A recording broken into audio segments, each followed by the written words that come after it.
오늘도 지난주와 같은 부분으로 말씀을 나누고자 합니다. 지난주 드린 말씀을 정리를 해보면 첫째로는 인생은 생각보다 허술하다는 말씀을 드렸어요. 잘 생각해보세요. 여러분들이 지금 붙들고 있는 많은 것들이 생각보다 굉장히 허술합니다. 그래서 제가 이런 문장을 만들었죠. 인생은 한 가지로 행복해질 수 있는 것이 아니라 반대로 한 가지가 무너지면 다 무너질 수 있다. 이 말의 의미를 잘 생각해 보세요. 한 가지만 무너져도 와르르 전체가 무너질 수 있는 게 우리 인생입니다. 두 번째로 신앙은 거꾸로 사는 거다 말씀드렸습니다. 이 여인이 엘리사를 찾아올 때까지 돌아왔어요. 한 번에 온 게 아니에요. 사람을 찾아보고 돈도 빌려보고 할 거 다 해봤는데 결국 다 들었지만 하나님께서 우리가 신앙생활하면서 이런 착오를 많이 일으킵니다. 우리 믿는 자는 먼저 하나님을 찾기를 간절히 축원합니다. 하나님을 찾고 기도해야죠. 문제가 생기면 기도할 수 있는 성도, 이것이 신앙이 세상과는 반대로 사는 은총입니다. 세 번째로는 문제는 기적의 출발점이다라는 말씀을 드렸습니다. 문제 때문에 힘들어하십니까? 고난 때문에 아파하십니까? 오늘 신앙의 눈으로 문제 속에, 고난 속에 담겨져 있는 하나님의 역사하심을 여러분들이 발견할 때 여러분들은 정말로 성숙한 신앙인으로 복된 존재로 거듭납니다. 왜? 따라하겠습니다. 하나님께서는 문제 가지고 축복으로 만드신다. 아멘. 문제 가지고 축복으로 만드시는 분이 하나님이십니다. 이제 오늘 말씀을 시작하고자 합니다. 오늘은 설교 제목이 의식의 전환이 기적보다 중요하다라는 타이틀을 잡아봤습니다. 좀 거창하죠? 오늘 말씀을 시작할 때, 준비할 때 저는 설교자로서 목사로 살면서 고민이 있었습니다. 성경을 돌아가 보니까 출애굽한 이스라엘 백성이 광야에서 살아갈 때 참 그들에게는 출애굽기 10장부터 19장 신의 산에 이르기까지, 신의 광야에 이르기까지 아주 기적이 엄청나게 났습니다. 눈만 뜨면 미라클, 기적. 눈만 뜨면 상상할 수 없는 일이 그들의 삶에 나타났습니다. 6월절 날 그들은 애굽의 장자들이 다 죽을 때 하나님의 명령을 따라 문설주에 양의 피를 발랐더니 기적처럼 그들은 아무도 죽지 않았어요. 죽을 줄 알았는데 홍해가 갈라져서 살게 얻었습니다. 구름 기둥과 불 기둥이 그들의 삶을 지탱해 주는데 구름으로 말미암아 낮에는 뜨거운 햇빛을 막아주고 불 기둥으로 말미암아 밤에는 사막의 그 차가운 기분을 다 막아서 그들이 생존할 수 있게 됐어요. 먹고 살 걱정을 했는데 하나님께서 만나를 허락하셔가지고 아침이면 만나를 걷어서 하루 살 양식을 얻었습니다. 얼마나 기적 같아요.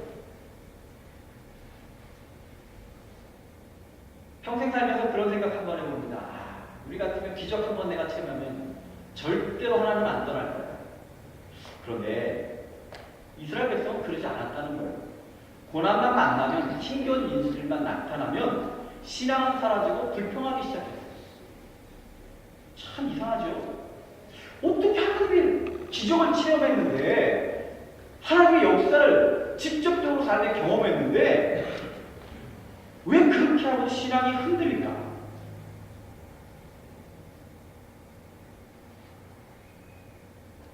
더 중요한 것은 이것이 과연 이스라엘 백성만의 문제일까라고 하는 질문을 던져봅니다.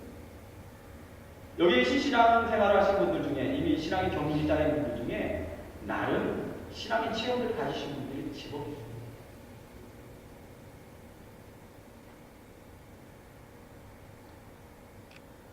질병의 치유 또는 하나님께서 형통하게 하셨던 일 다 있잖아요.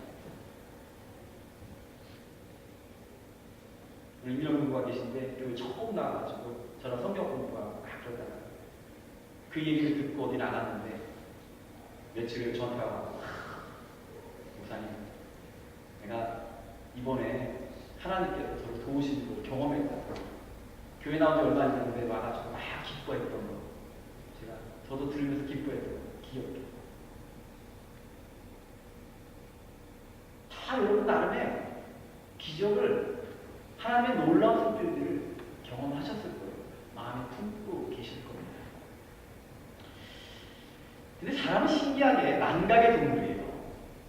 아무리 뜨거웠던 그 감동도, 그 놀라웠던 순간도 시간이 지나면 신기하게도 잊혀져요.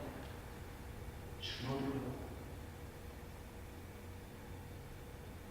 그 감동이 자꾸만 하나의 감동을 올리는 것이 아니라 하나의 사건으로, 그냥 지식으로 변질됩니다.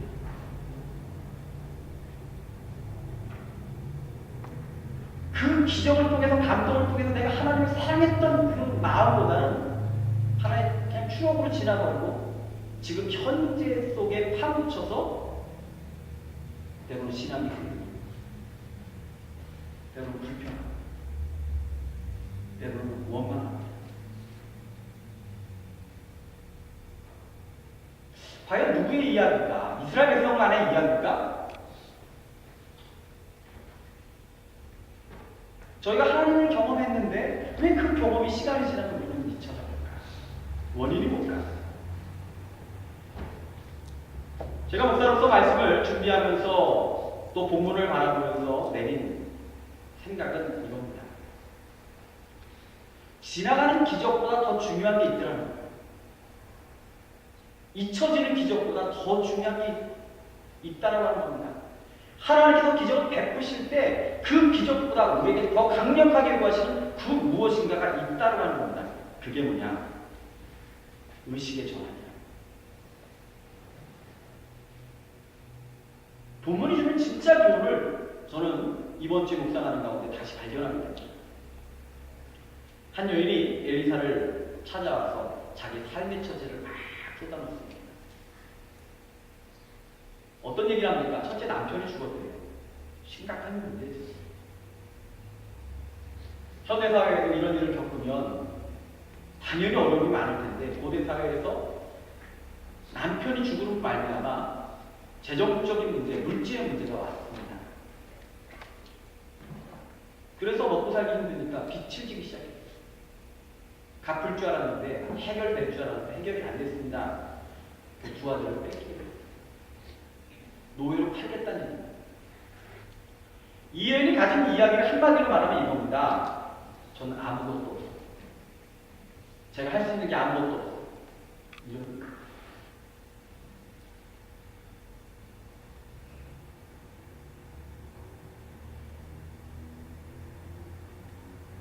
아무것도 없어요. 난 가진 게 아무것도 없어요. 나는 아무것도 할 수 있는 게 없어요. 라고 말하는 그 여인에게 엘리사가 했던 질문이 있습니다.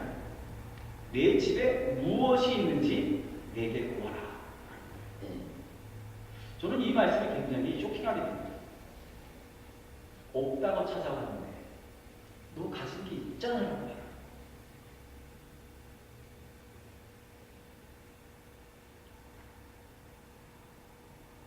여인과 엘리사의 대화를 보면서 마치 하나님과 우리들을 보는 것 같지 않아요? 우리들 하나님께 달라고, 하나님 이걸 주세요. 적어도 건강하게 주세요. 물질의 복도 주세요. 아이들 공부 잘하게 해주세요. 남편의 사업이 잘 되게 해주세요. 달라요. 채워달라요.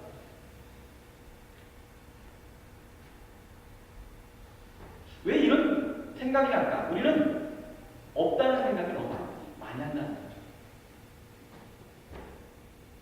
있어도 더 달라고 합니다. 없는 것만 바라보니까 삶의 감사가 생기지 않아요. 하나님 앞에 감사하지 못할까? 찬양의 뜨거운 감동들이 우리의 마음을 올리지 못할까? 없는 것들을 바라보면서 없는 것들을 현실을 바라보면서 괴로워하고 힘들어하는 겁니다. 그런데 오늘 말씀을 통해서 하나님은 엘리사의 그 질문을 통해서 여러분에게 묻고 있는 거예요. 여러분이 가진 건 뭘까요? 어제 학생들에게 이와 같은 질문 던졌습니다. 어떤 학생들이 이렇게 고백했습니다. 제게는 10손가락이 있어요. 제게는 동생이 있어요. 제게는 가족이 있어요. 건강이 있어요. 두 눈이 있어요. 오늘 여러분 가진 게 뭘까요? 어떤 걸 가지고 계십니까?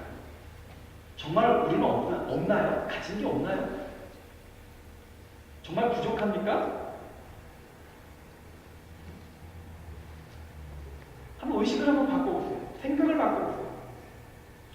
이 순간이 주는 의미를 신앙적 패러다임의 전환점이라고 말하고 있습니다. 패러다임이라고 하는 건 굉장히 중요한 얘기인데 학문을 논할 때 굉장히 중요한 단어예요. 토마스 쿤의 패러다임의 전환이라고 하는 그런 유명한 책이 있죠. 유명한 경제학자 에덤 스미스는 패러다임을 이렇게 정의했습니다. 패러다임이라고 하는 것은 마치 물고기가 물속에서 살아가듯이 우리가 세상을 받아들이는 방식이에요. 그리고 패러다임은 우리가 세상을 설명하고 그 움직임과 변화를 예견할 수 있도록 도와준다라는 표현을 합니다. 너무 어렵지요. 예를 들어 설명할게요. 갑자기 설교 시간에 패러다임이 나오는 거 여러분들이 다 부딪혔네요. 재밌는 예로, 쉬운 예로 설명을 드리겠습니다. 과거에는, 중세시대에는 사람들이 지구는 평평하다고 믿었습니다. 지금은 이렇게 말하면 미친놈이에요. 근데 과거에는 전부 다 그렇게 믿었어요. 마치 제가 지금 강대상이 있는데 이 강대상이 한쪽이 지금 기울어졌지만 이렇게 올라가면 평평해집니다.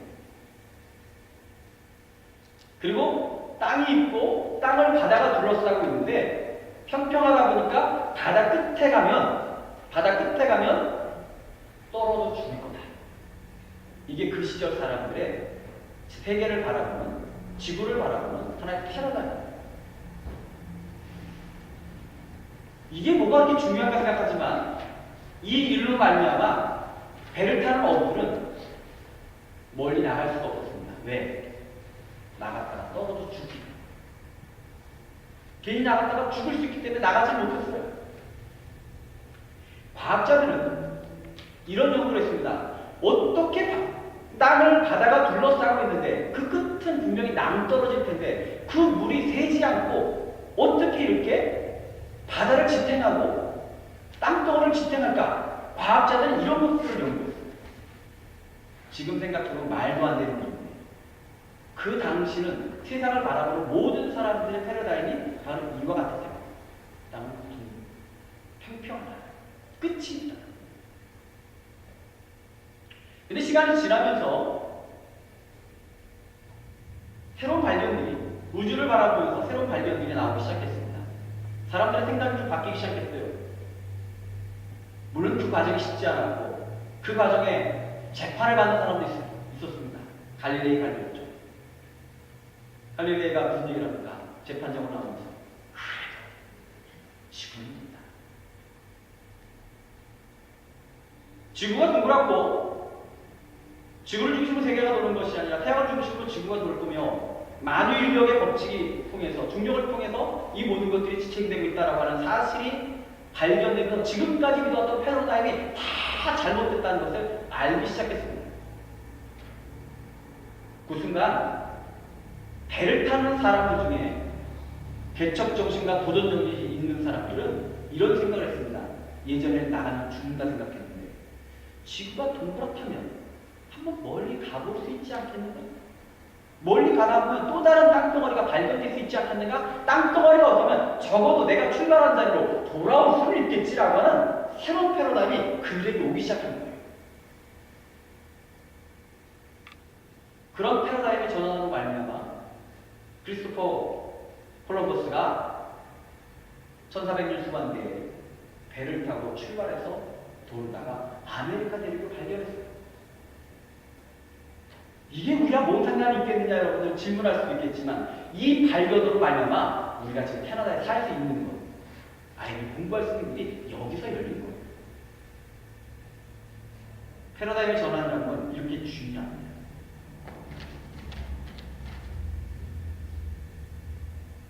엘리사를 만나기 전에 여인은 개인적 차원에서 보면 그 삶을 지탱하고 있는 패러다임이었어요. 난 할 수 있는 게 없다. 난 너무 불행한 여자다. 남편도 짓고 죽고 빚은 지고 두 아들을 뺏기게 된 거예요. 할 수 있는 것도 없고. 지금 여인의 삶을 둘러싸고 있는 모든 패러다임은 나는 패배자. 세상 사람도 나는 그렇게 생각할 거고 나도 그렇게 생각할 것이라면 패배자라고 하는 그런 생각이 이 여인의 생각을 마음을 지배하고 있는 거죠. 그래서 엘리사를 찾아와서 말합니다. 난 아무것도 없어. 할 수 있는 게 아무것도 없어. 근데 엘리사는 이렇게 말해요. 넌 분명히 뭔가를 가지고 있어.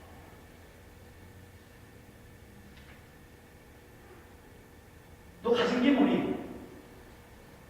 그때 엘리사는 이렇게 말합니다. 그 여인은 제게 집에 기름 한 병 있어요.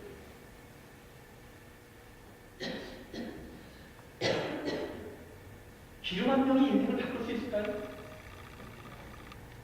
그 여인에게 기름 한 병은 아무것도 아니에요. 엘리사가 정말 이 여인에게 말하고 싶은 것이 있었습니다. 기름 한 병은 아무것도 아니지. 기름 한 병은 고작 하루 끼니도 안 되는 값이지. 인생의 문제를 해결하기 위해서 아무것도 아니지. 그러나 기름 한 병일지라도 그 위에 하나님이 역사하시면 보잘것없는 것으로도 인생의 문제가 해결받고 하나님 안에서 새로운 인생이 주어질 수 있다라고 하나님 중심의 패러다임을 그 여인에게 지금 주고 있는 거예요.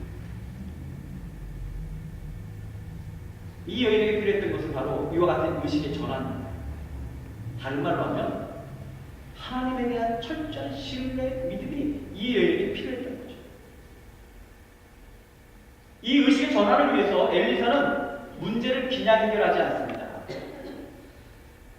여인에게 그릇을 모으라고 시켜요. 기름 담은 그릇을 모으라고 합니다. 오늘 여러분이 이 여인의 어떤 해야 될 일들을 여러분들이 받았다면 과연 몇 명이나 이 일을 할까요? 기름 한 병에 넉넉 잡고 1갤런 3.78리터 요거 담으려면 그저 조그만 그릇 몇 개, 큰 그릇이면 그릇 하나는 되는데 멀리 갈 것도 없고 누구한테 빌릴 것도 없고 그냥 내가 집에 있는 것만 모아도 이 기름 한 병 담고도 남을 것이라고 하는 이성적 생각, 과거의 생각들이 딱 잡혀가지고 움직이지 않을 사람들이 많을 거예요. 근데 엘리사는 지금 말해요. 가서 그릇을 있는 대로 모으라. 조금 모으지 말고 많이 갖고 오라고 말합니다. 사실 이 순간이 기적을 만드는 또 하나의 중요한 요소가 돼요. 단순히 기적이 목적이라면, 이 여인의 문제가 해결받는 것이 목적이라면 엘리사는 이랬을지 몰라요. 지나가는 가위 하나 뚝 떠가지고 하나님 금이 되게 해주세요. 금덩어리 만들어서 금덩어리 줍니다. 다 해결될 수 있어요. 왜 굳이 그릇을 모으라고 했을까요?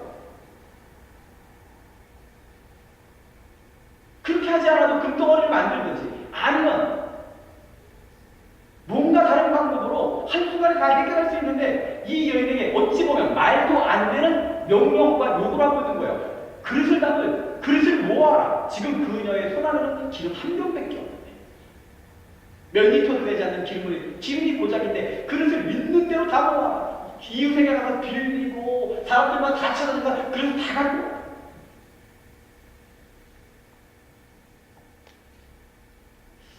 저는 엘리사가 왜 이것을 원했을까? 왜 이런 엘리사는 이런 것을 알았던 거예요.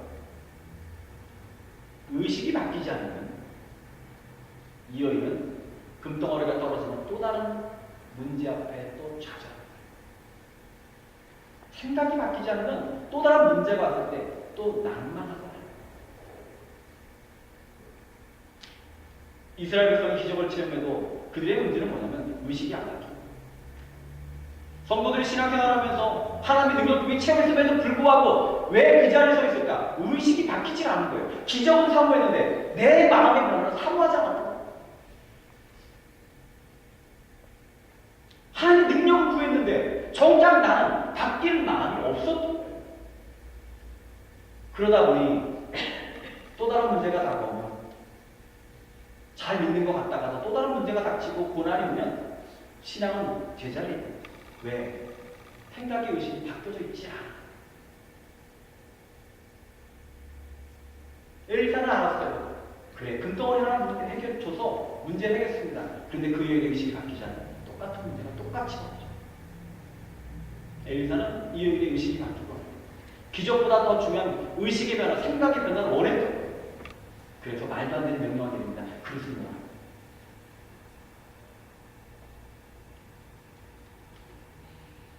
저는 엘리사가 아니지만 유재인 목사는 하나님의 종으로 살아가면서 설교하면서 여러분을 사랑하기 때문에 여러분에게 말합니다. 여러분 그릇을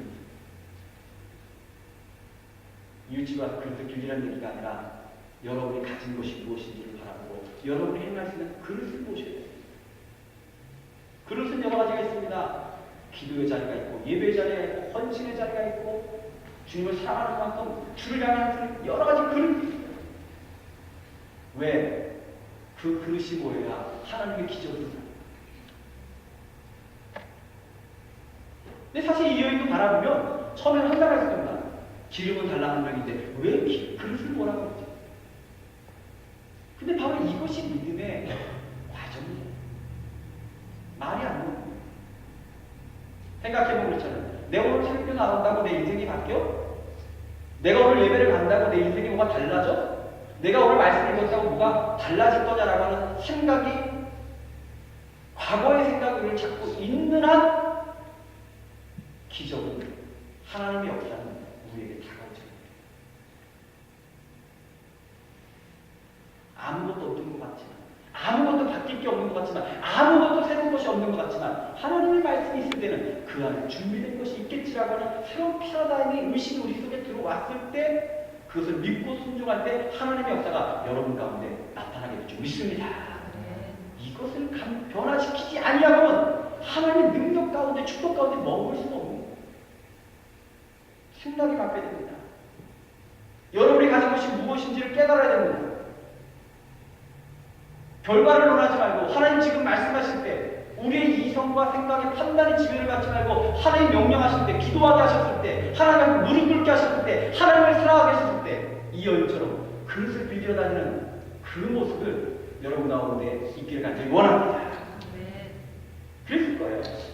갑자기 가난한 여자가 찾아와서 그릇을 달라고 합니다. 어떤 사람 그랬을 거예요. 왜? 그릇이 왜 필요한데? 속으로 그렇겠죠. 너네 집에 먹을 것도 없는데 그릇을 왜 달라고 해? 아마 그랬을 거예요. 어떤 사람 와서 엘리사가 나에게 그릇을 준비하고 기름을 부으래. 어떤 사람은 그랬겠죠. 너 미쳤구나. 삶이 힘들더니 너 미쳤구나. 우리 신앙을 나가면 어떤 믿지 않는 사람들이 올 겁니다. 새벽에 나와서 피곤해서 잠자기도 부족한데 왜 새벽 기도를 하냐? 먹고 살기 힘든데 왜 11주를 하냐? 내일 연휴인데 놀러 가야지 왜 교회를 가냐?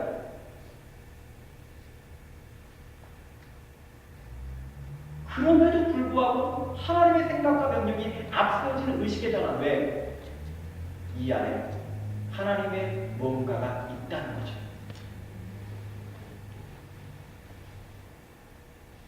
잊혀질 기적보다 사라질 감동보다 여러분들 마음속에 오늘 믿음의 의식이 믿음의 충만한 의식으로 여러분들 새로워질 수 있기를 간절히 축원합니다. 이 의식이 바뀌면 고난이 와도 내가 담대해지는 거예요. 왜? 나는 혼자인데 내 곁에 하나님이 계시다는 생각을 합니다. 내가 가진 것은 조그만데 하나님이 그것에 역사하시면 기름 한 병으로 그 인생을 바꾸는 역사가 내 안에 있다는 것을 깨닫게 됩니다. 어제 아이들에게 그런 얘기 했습니다. 세상은 자꾸만 너희들을 제한시킨다. 세상은 아이들에게 어쩜 이렇게 말 시험을 보면서 너 머리가 그거밖에 안 되지? 너 그렇게 살 수밖에 없어? 자꾸 아이들을 제한시켜요. 아이들에게 패러다임을 바꾸라고 했어요. 신앙적 패러다임을 얘기했습니다. 세상이 주는 그 핍박과 한계 속에서 내게는 하나님이 함께 하신다. 그걸로 너희를 억제는 많은 것들을 이겨내라고 하겠습니다.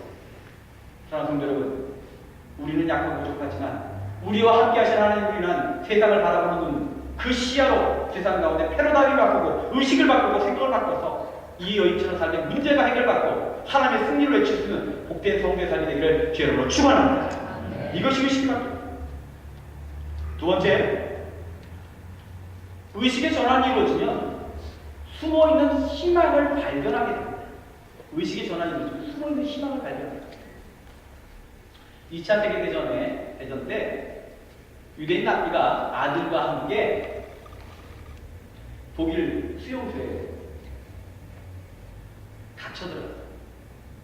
초가 없으니까 저녁에 이 사람들이 어떻게 불을 밝히면 버터를 잘라갖고 버터에다 심지를 싣고 불을 켰대요. 그러니까 얼마나 그 불이 약하겠어요. 아주 조그만 불빛 아래서 그 랍비가 아들을 놓고 이렇게 말합니다. 사람이 밥을 먹지 않아도 3주를 살 수 있다. 물을 마시지 않고도 3일을 견딜 수 있다. 그러나 희망이 없으면 단 하루도 살 수 없다.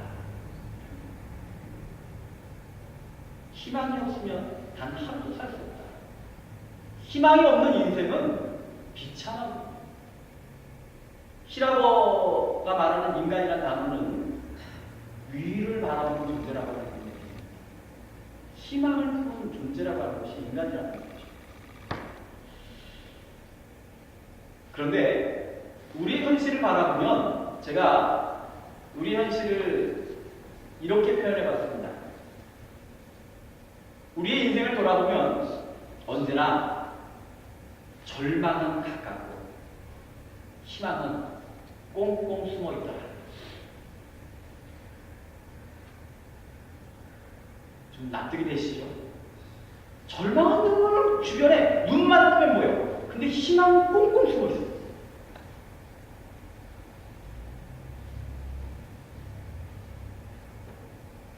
그래서 누구든지 희망을 원하는데 숨어있는 희망 발견하니까 너무 어려워.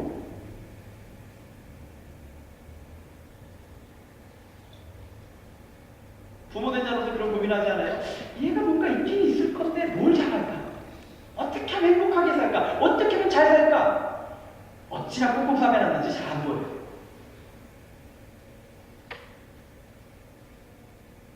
근데 부모 노래는 절망적인 것들은 너무 잘 보여. 왜? 야, 어느 집에는 뭘 이렇게 잘한다는데 왜 이건 얘가 안 되는 거지? 이번 주 성경편을 나왔을 텐데 다들 조용하셨어요? 집안마다? 절망을 갖고 희망은 뭐라고? 희망은 꼭 숨어 있어요. 캐나다 이민사회를 사니까 실질적으로 닥치는 문제를 좀 제가 지난주 중에 있었던 이야기를 나눠보고 있습니다. 많은 분들이 기도해 주시는 가운데 제가 감사하게도 1월 초에 영주권 문제 해결했어요. 뭐 또 영주권을 받은 미리 생각하는 것도 아니지만 그 다음 단계는 이제 시민권을 가야 되겠죠. 근데 지난 주간에 캐나다 시민권의 법이 갑자기 엄청나게 강화됐습니다. 아시나요? 예전에는 5년 거주에 몇 년이었던 것이 이제는 6년 거주에 4년 이상을 거주해야 되고 시험을 14세부터 60세까지 가야 됩니다. 전 시험 안 보고 55세까지 버티라 그랬더니 이제 60세까지 돼야 돼요. 14세. 그러니까 이제는 어린아이들도 시험을 봐야 됩니다. 엘사를 몇 단계 맞춰야 자격이 주어지고 등등 말할 수 없이 따르죠. 그래서 제가 참 희한하네요. 나는 영주권 할 때도 내가 하려고만 하면 법이 바뀌더라고요. 또 하려고 하는 것도 없지만 또 법이 바뀌네 라는 생각이 듭니다. 근데 한편으로 보니까 제가 회개했습니다. 내가 캐나다에 이렇게 잘 살면서 캐나다를 얼마나 알까? 내가 너무 모르더라고, 캐나다.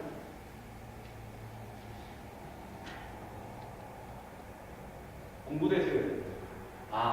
캐나다는 1867년에 세계주가 컨퍼더레이션을 이루면서 그때부터 4개주로 캐나다가 시작되었다. 왠지 미안하다.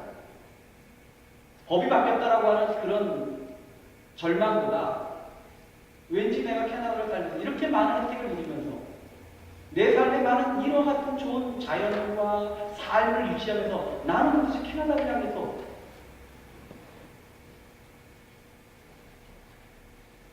오히려 다른 면을 좀 바라볼 수 있는 계기가 돼요. 그러나 많은 사람들은 닥치는 문제 속에서 그 문제에 깔려 사는 사람들이 굉장히 많아요. 1899년부터 1902년에 보아 전쟁이라고 하는 전쟁 중에 한 사람이 군사 재판을 받았습니다. 근데 그가 받은 재판 결과의 죄목이, 그가 왜 벌을 받았는지 죄목이 바로 이런 거였어요. 그 죄명이 낙담시키는 자. 낙담시키는 자. 그 군인은 군인들 사이로 돌아다니면서 이런 얘기만 하고 다녔습니다. 야, 우리가 상대 적이 얼마나 강한지 몰라. 쟤들이 가진 무기가 얼마나 좋은지 몰라. 쟤들은 전술이 얼마나 좋은지 몰라. 저쪽의 장군은 얼마나 뛰어난 사람인지 몰라.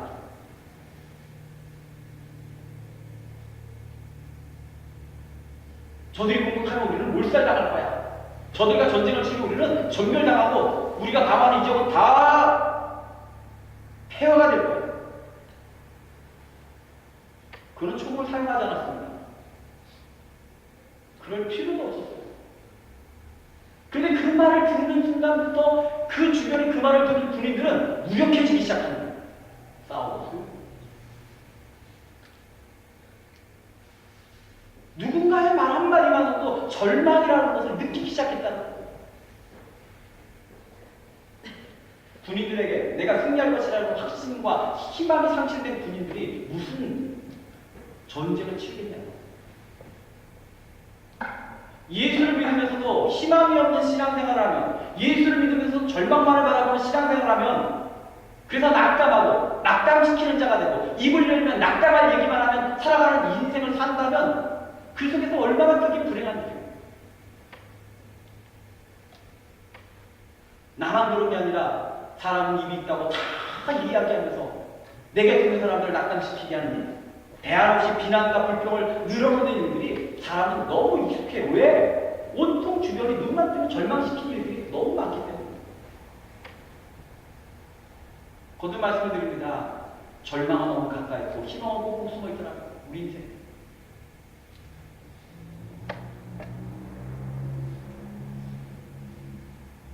어쩌다 보니까 목사로서 20년 가까운 삶을 살아갑니다. 많은 분들이 그런 얘기를, 목사님 먹기 힘들죠. 이게 뭐가 힘들다 생각해요. 일주일에 40시간, 60시간, 70시간 일하시는 분들보다 그렇게 근무 시간이 많은 거예요. 육체적으로 엄청나게 하는 것도 아니고. 근데 왜 목회는 힘들다라고 하는 것을, 목회를, 교회를 안 다니는 사람들조차도 그런 얘기를 할까 생각해 보니까 이런 측면이 있더라고요. 목회 평생의 목사의 삶 속에서 들려오는 수많은 사람들의 소식을 전할 때보다 항상 이렇더라고요. 좋은 소식은 늦게 오고 나쁜 소식은 제일 먼저 와요. 가령 어느 날 갑자기 누가 교통사고가 났대더라. 누가 아프더라. 누가 지금 입원해 있다. 누가 응급실을 가야 된다. 새벽에도 전화, 쉬는 날에도 연락, 늘 힘든 얘기, 누군가 아픈 얘기, 누군가 괴로워하는 얘기를 늘 먼저 쳤거든요. 여기는 그런 얘기 없죠. 한국에서는 누가 돌아가셨다는 얘기, 누가 뇌출혈로 쓰러졌다는 얘기, 누가 지금 응급실에 들어가 있는 얘기, 누군가의 사업이 지금 무너졌다는 얘기, 부도났다는 얘기.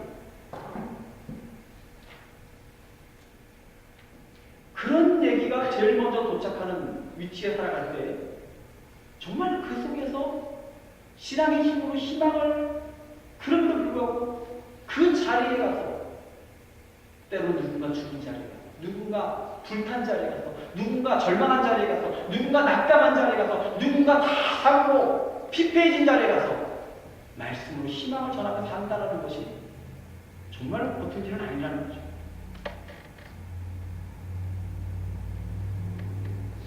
어떻게 하면 견딜 수 있을까? 아무리 힘들어도 꽁꽁 싸매져 있는, 꽁꽁 숨어있는 그 하나의 희망을 끄집어내는 것.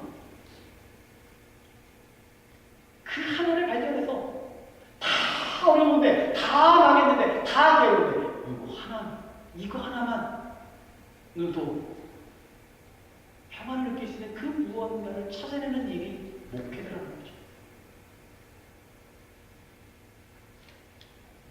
종교생활도 마찬가지입니다. 절망은 가깝고 희망은 숨어있지만 신앙의 힘이란 건 뭡니까? 정말 신앙의 힘이란 건 뭡니까? 숨어있는 그 희망을 내가 끄집어낼 수 있는 거예요.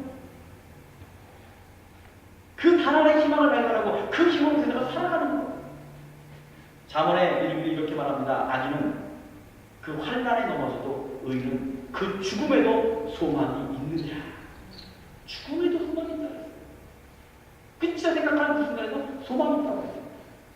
신앙으로는 그 축복은요, 아무리 고난이라도 고통이라도 신앙의 힘으로 숨어있는 희망을 찾아낼 수 있는 사람이 되는 것, 그것이 신앙의 위력이고 신앙의 능력입니다. 본문으로 돌아가 보면 이 여인 엘리사를 만나기 전에 그 여인의 잡은 단 하나의 희망이었어요. 근데 의식이 전환이 일어났습니다. 아무것도 없는 줄 알았더니 이 여인이 있는 것이 있어요. 기름 한 점이 있었어요. 근데 그까짓 건 아무것도 아닌데 더 중요한 건 그 기름병으로 역사하신 하나님이 그 여인과 함께 했다는 거죠. 그것이 이 여인의 인생을 새롭게 합니다. 하나님이 함께 하시면 아무리 보잘것없는 것도 대단해집니다. 쓸모없어 버려야 할 것도 축복의 씨앗이 되고 희망의 씨앗이 됩니다. 이 같은 의식이 전하니 기적보다 더 중요한 겁니다.